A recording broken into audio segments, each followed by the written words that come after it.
Hey guys, welcome to the channel. My name is David Harling, and today we're looking at a question I get all the time from my students. Which book should I read to improve my English? Now, of course, this is a very difficult question to answer. It often depends on what style of book you enjoy reading. But in this lesson, I'm going to give you several of my favourite recommendations. So hopefully you'll find one of them that looks interesting to you.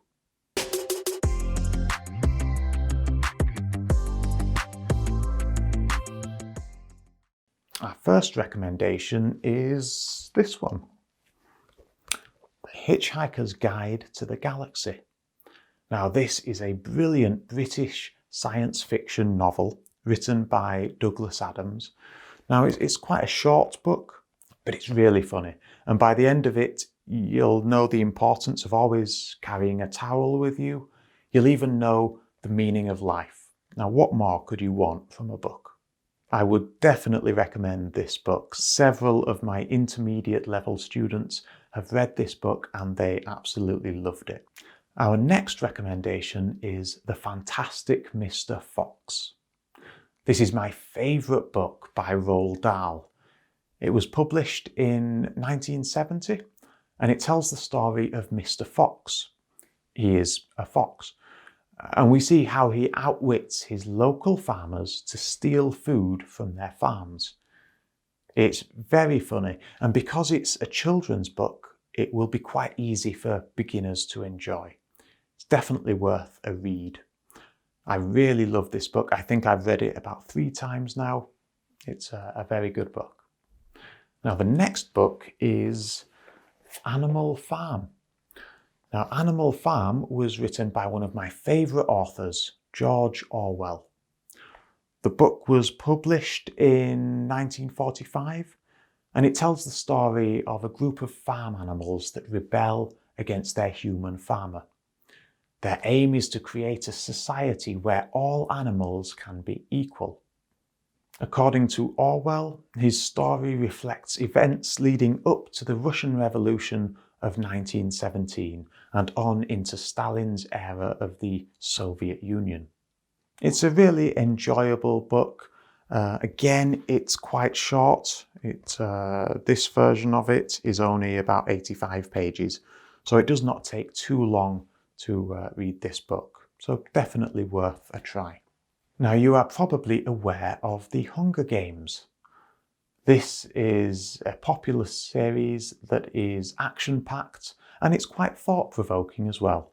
It tells the tale of a 16-year-old girl living in a dystopian future where the capital, it's a huge city filled with the rich and powerful, well, it exercises control over the rest of the nation.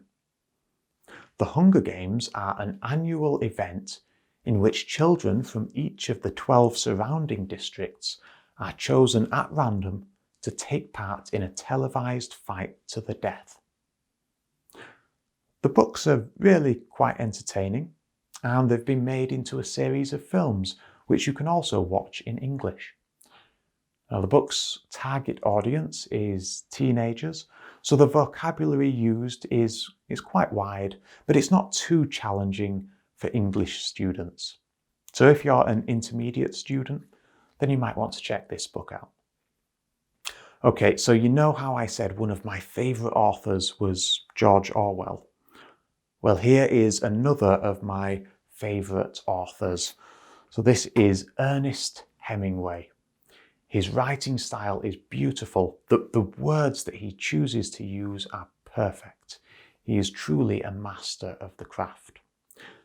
The Old Man and the Sea was written in 1951 and it won the Pulitzer Prize for fiction in 1953. It's basically the reason that Hemingway won the Nobel Prize in Literature in 1954. It tells the story of an epic battle between an old fisherman and a large fish. It sounds pretty simple, right?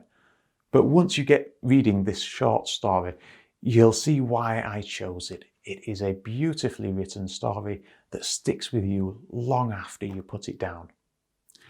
You'll probably need to be at least at an intermediate level to fully appreciate this novel. So there are 5 books that will provide you with hours of entertainment. They will also help you to learn English. As you read them, make notes in a journal. If you don't understand a word or a sentence, then look it up on Google. And then go back and read the paragraph again so that you fully understand the context of the sentence. Now, don't try to understand every single word that you read, because you'll spend more time reading the dictionary than the actual book. But perhaps try to learn 3 or 4 new words each chapter that you read. This will really help you to increase your vocabulary quickly. Now, depending on where you are in the world, you may find it difficult to purchase physical copies of these books in English. I love the feeling of holding a physical paper copy of a book in my hands, but I no longer have the room in my house to store all of my books. So now I buy most things on Kindle. E-readers are a wonderful invention that can store thousands of books on one device. The other advantage of a Kindle is that it has a built-in English dictionary. So when you're reading a book and you find a word that you don't understand, you can simply click on it and find the definition of the word, and that saves a lot of time. So that's a great feature to make use of. Another wonderful feature for students that want a challenge is that Amazon offers many older English books free of charge. So here are some of my favourite ones to try. The first one is Pride and Prejudice. It's a romantic novel written by Jane Austen back in 1813. The story follows Elizabeth Bennet, who learns the importance of not making hasty judgments of people. It's a wonderful story that regularly appears in the lists of most loved books. It's certainly worth reading if you are an advanced English student with an interest in history. Now, the next recommendation is Oliver Twist, one of my favourite films as a child.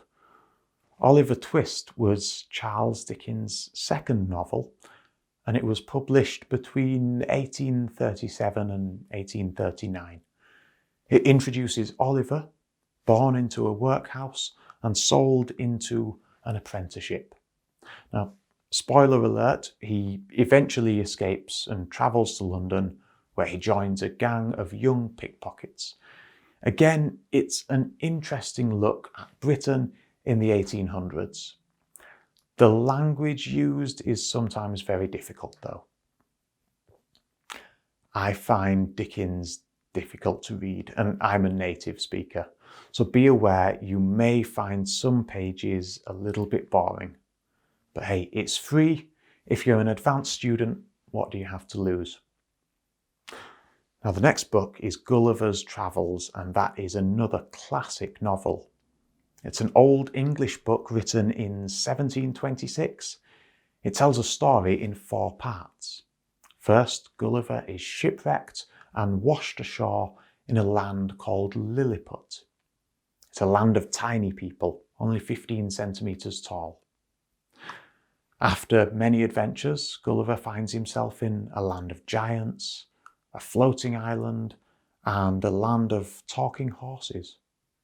Now, it's a while since I've read this book, but I do remember how much I enjoyed it. It's a true classic. And finally, here is an even earlier novel, Robinson Crusoe.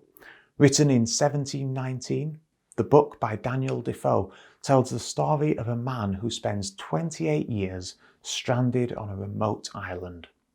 He encounters many dangers, including mutineers and cannibals. If you enjoyed the movie The Martian, then you'll like this book. It's basically the same thing, but not on Mars. Now, please be aware these books are not recommended for beginners. The English used in them is often old, and in some cases is no longer in use. So while these books are wonderful classics, they can be difficult to read. And the benefit you will gain from them is less than that of reading a modern book. Reading is a wonderful way to expand your English vocabulary. The more you read, the more your vocabulary will grow. It really is that simple. So have we missed a book out? Let us know below in the comments section what book you would suggest reading. I hope this video was useful for you. Make sure you like and subscribe, and I'll see you in the next one.